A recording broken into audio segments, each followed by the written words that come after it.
ప్రభుత్వం జారీ చేసిన జీవో నెంబర్ 396ను తక్షణం ఉపసంహరించుకోవాలని దస్తావేజు లేఖర్ల రాష్ట్ర steering committee chairman M Sitapathi Rao, సంఘం అధ్యక్షులు చోడపనేడి గోవిందరావు డిమాండ్ చేశారు.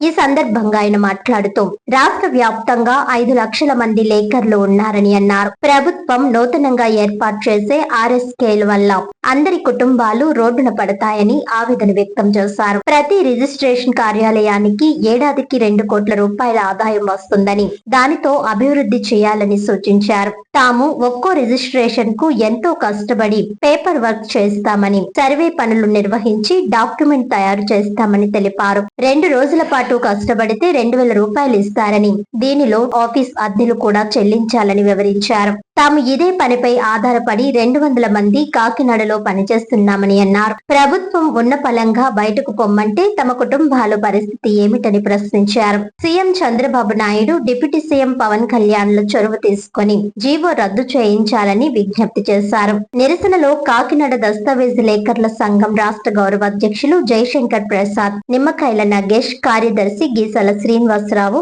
మేడిశెట్టి శ్రీనుతో పాటు తుని, ప్రత్తిపాడు, తాళ్లరేవు, పెద్దాపురం సంఘం సభ్యులు పాల్గొన్నారు. పేరు మయ్యాల సీతాపతిరావు. నేను రాష్ట్ర స్టీరింగ్ కమిటీ చైర్మన్ ని. మేము లాస్ట్ 36ని ప్రభుత్వం వారు, రెవెన్యూ డిపార్ట్మెంట్ వారు 396 జీవో ఇష్యూ చేశారు. RSKలు ప్రవేశపెట్టి PPP విధానాన్ని కొనసాగిస్తామని. మనకి 2023 నవంబర్లో PDE అని ఒక 2.0 PDE అని పెట్టి పబ్లిక్ డేటా ఎంట్రీ ఇప్పటివరకు మేమే చేస్తున్నాం ప్రైవేట్ గాని. ఇప్పుడు ఈ ప్రైవేట్ ఏజెన్సీ, ధనికమైన ప్రైవేట్ ఏజెన్సీకి అప్పచెప్పి మేము చేస్తున్న PDE విధానాన్ని ఎందుకు వాళ్ళకి ట్రాన్స్ఫర్ చేస్తున్నారో అర్థం కావట్లేదు. మేము మెరుగైన సేవలే అందిస్తున్నాము ప్రజలకు ఇప్పటివరకు. మేము ఈరోజు 6వ రోజు కొనసాగిస్తున్నాము ఈ పెన్ డౌన్ కార్యక్రమాన్ని. మాకు ఇప్పటివరకు ఏ విధమైన మోక్షం కలగట్లేదు. కానీ కక్షిదారులు అందరూ, పబ్లిక్ అందరూ సహకరిస్తున్నారు. వారికి ప్రత్యేక ధన్యవాదాలు. ఈ విధానం ఇలాగే కొనసాగితే ప్రజల ఆస్తులకి భరోసా ఉండదు. మేము ప్రజలకి ఎప్పటి నుంచో వారికి మాకు అవగాహన ఉన్న మీదట మేము జీవితకాలం మేము ఉన్నంత వరకు, వాళ్ళు ఉన్నంత వరకు రెస్పాన్సిబుల్గా ఉండి జవాబుదారీగా ఉంటాము. ఈ ప్రైవేట్ ఏజెన్సీలు అన్నవాళ్ళు ఈవేళ ఒక ఎంప్లాయ్ ఉంటాడు, రేపు ఇంకో ఎంప్లాయ్ ఉంటాడు. వారిని ఏదైనా తప్పిదాలు వాళ్ళ ఆస్తుల్లో దొర్లిన ఎడల వారికి జవాబుదారీతనం కోల్పోతారు. ఈ విషయం మీద మేము ఈ పెన్ డౌన్ కార్యక్రమం కొనసాగిస్తున్నాం. నా పేరు చోడపనేడి గోవిందరావు. నేను కాకినాడ దస్తావేజు లేఖల ప్రెసిడెంట్. ఇప్పుడు ఈ PPP విధానం నుంచి మేము గత 15 రోజుల బట్టి జీవో వచ్చిన నుంచి మేము ఈ పెన్ డౌన్ కార్యక్రమం కొనసాగిస్తున్నామండి. దీని మీద అయితే ప్రభుత్వారేమో విషయాలు అయిపోతున్నాయి ఉన్నారు, కానీ ఎక్కడా ఉండడం లేదండి. రోజుకి రాష్ట్రం మొత్తం మీద 60-70 కోట్ల ఆదాయం వచ్చేది. ఇప్పుడు 2-3 కోట్ల ఆదాయం వస్తుందండి. దీన్ని బట్టి ఎక్కడవుతున్నాయండి? మా ప్రజల సహకారం లేకపోతే మా పెన్ డౌన్ ఎందుకు చేస్తామని మేము ప్రజల సహకారం ఉందండి. ఎందుకంటే ప్రజల సహకారం వాళ్ళకి తెలుసు. RSKలు పడితే RSKలు ఎవరు చేస్తారండి?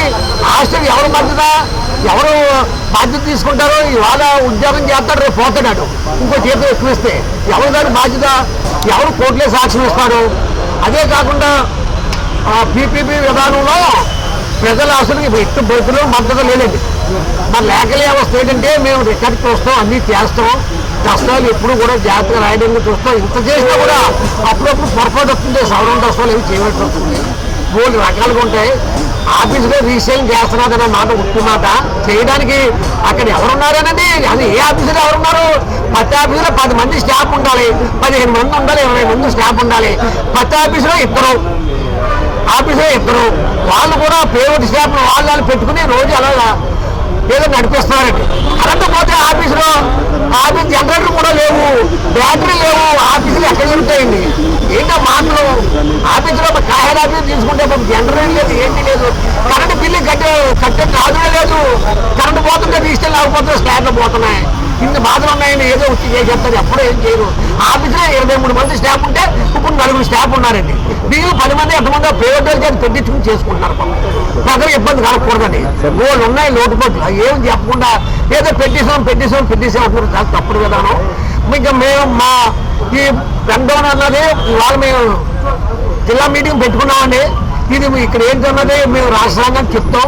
రాష్ట్రాంగం నిర్ణయం బట్టి మేము ఏం చేయాలని చెప్పేసి నిర్ణయం తీసుకుంటాం.